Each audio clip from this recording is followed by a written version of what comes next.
One of the lines that has become clear to me in Kendrick Lamar's performance last night is 40 acres and a mule. And that line is particularly potent for many Black Americans. And it happens to be a line that I remember from my education growing up in grade school in the Bronx.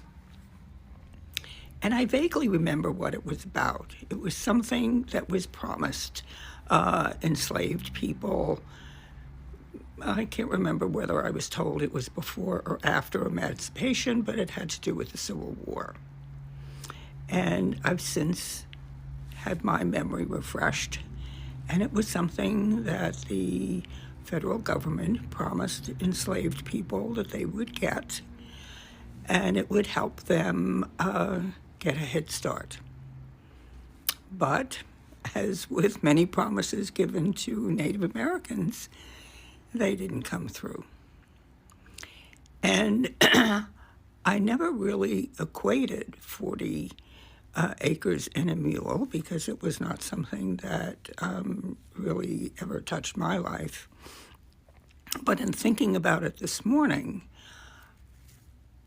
I never really equated it with something else that was very important to American life, which was the Homestead Act. Now, if you don't recall the Homestead Act, for some reason, there's a lot of American history that really stayed with me. And the Homestead Act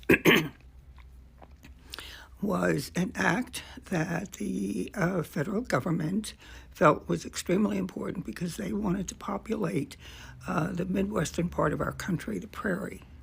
And so they offered 160 acres free and clear to people who would farm the land, ranch the land. I guess it was really only good for farming, but they would give free and clear 160 acres to people, and they had mapped out a huge swath of prairie land. And it was white people who took that land, and that's how a lot of our Midwest cities came into being. And they didn't rescind that promise. They gave 160 acres to people free and clear. And all they had to do was stake it out. And this may be apocryphal, but I seem to remember in class hearing how there was a date and they had people lining up and they set off a bell and you could just go and stake out your plot of land and it was yours and you could farm it. And that was the beginning of generational wealth for a lot of white people. A lot of these people came from Germany and Middle European countries, and they got a stake in this country. And here we have enslaved people who were brought over against their will and finally released from bondage and promised for their servitude they would be given 40 acres and a mule, and they got nothing. And they had to start from scratch. Just a thought. Think about that. Think about how you'd feel if that promise was made to you and then you were just blown off. Okay, that's it. See you next time.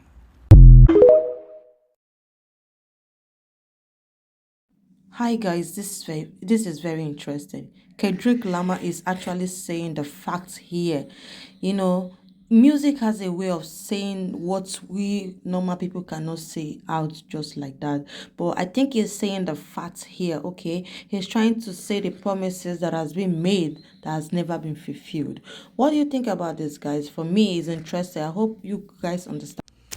That little mixed girl that y'all be giving a business to literally came up on Beyonce's internet and was like, because prior to Kendra's performance, a lot of people hadn't even heard of 40 Acres and a Mule. You mean a lot of white people. You mean your white friends. Because we have heard of 40 Acres and a Mule. As a matter of fact, Spike Lee literally has a production company called 40 Acres and a Mule. So when you say those things, just say we, they hadn't heard, it's white. It reminds me of a time I was talking to a girlfriend who's a teacher, and she called me about an assignment, and she was like, "Do you think this is racist?" And I said it wasn't racist as much as it was culturally insensitive. And so in our conversation, I'm like, "Wait a minute, how do you talk about Christopher Columbus?" And she repeated what we were told about him sailing the ocean blue, all that shit. And I was like, I don't talk about him like that in my house. In my house, I talk about him as the murderer and the rapist that he was, as the sociopath that he was. I was like, he literally wrote it down, kept a journal about all his nefarious acts. And she was like, I've never had to question what the federal government or what the government has put in front of me in terms of learning material. And I was like, that's called privilege.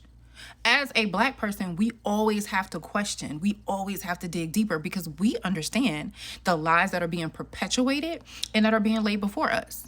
So again, when you say a lot of people hadn't heard of 40 Acres and a Mule, a lot of white people, because I'm pretty sure there's about 92% of us and 78% of us that knew exactly what he was talking about when he said 40 acres and a mule. I have heard people refer to Kendrick Lamar's Super Bowl performance as the Black Nationalist Super Bowl or the DEI Super Bowl, and you guys can call it whatever you would like to, but what it was, in fact, was a call to action. I real deal feel like if you didn't get it, it just wasn't for you, and I 100% understand that art is subjective, so what I took from the performance was advocating for the Black community to move away from engaging in respectability politics, specifically to appease or remain palatable to the white majority. For the people not familiar, respectability politics is a political strategy wherein members of marginalized community will consciously abandon or punish controversial aspects of their cultural political identity as a method of assimilating, achieving social mobility, and gaining the respect of majority culture. To put it into context, think of people who demonize wearing bonnets in public. Hi, guilty, I am unlearning, but that would be an example of someone who engages in respectability politics. So let's get into it, y'all. I can agree, I didn't care too much for the rapping and the live performance of it all because I'm not too big of a male rap fan, but the symbolism and the imagery and the historical context, you know me, I'm just chef's kiss. I know this is hard to see, but the beginning of the show starts out with essentially a Xbox or PlayStation game controller, symbolizing the historical quote, "Life is just a game. First you have to learn the rules of the game and then play it better than anybody else." And quickly moving into Samuel L. Jackson, who is playing Uncle Sam. And the sole purpose of Samuel L. Jackson being in this performance is to act as a narrator or a ringleader for Kendrick and all of the dancers, ensuring that they're all assimilating and playing by the rule book. I thought the choice to pick Samuel L. Jackson to play this part, beside his name also being Sam, was perfect. If you are familiar with the infamous character that Samuel L. Jackson played in Django, then you would understand. His character was a house, which is a true depiction of Black men during slavery who were put into these positions of power while still enslaved, making sure that other Black folk were staying in line, doing what they needed to be doing in the fields, meeting quotas, and even going as far to physically reprimanding them. A lot of them probably didn't catch that, y'all, but I know me and you did. Moving on, Kendrick makes his intentions very clear. The revolution is about to be televised. You picked the right time, but the wrong guy. This being a play on words from the legendary jazz musician, poet, and activist Gil Scott-Heron, who actually said the opposite. He said the revolution will not be televised. And next we saw the United States flag, which was an intentional separation during this performance to illustrate the division that we are seeing in this country today. What I found to be interesting is that after SZA was done performing, Samuel L. Jackson as Uncle Sam was praising their performance. We know SZA is very much crossover. We know SZA is very much palatable to white America. As I said, art is very much subjective, but I feel like SZA's music gives the same vibe as Beyonce's music pre-Cowboy Carter. Not too much, and make sure you stay within that category of R&B.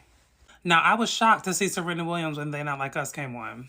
We know that song's about Drake. We know that song is somewhat dissing biracial people and white people. They not like us. They not like us. But people are not understanding the connection of the Crip Walk. Back in 2012, when Serena Williams won a gold medal in London at the Olympics, she was ran through the mud. They called her everything but a child of God. Trashy, uncivilized, uncouth. So I'm happy she got this stage to Crip Walk again. So basically, Kendrick Lamar said in this entire performance, we need to have a Zoom call. There needs to be a meeting. Us.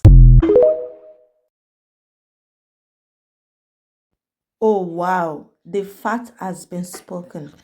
Actually, this is what we all are talking about. Very, very interesting. The message is stated clearly there, guys. I hope you understand what this guy is trying to say, what the message is all about. So he's just fighting for his people. Like and subscribe for this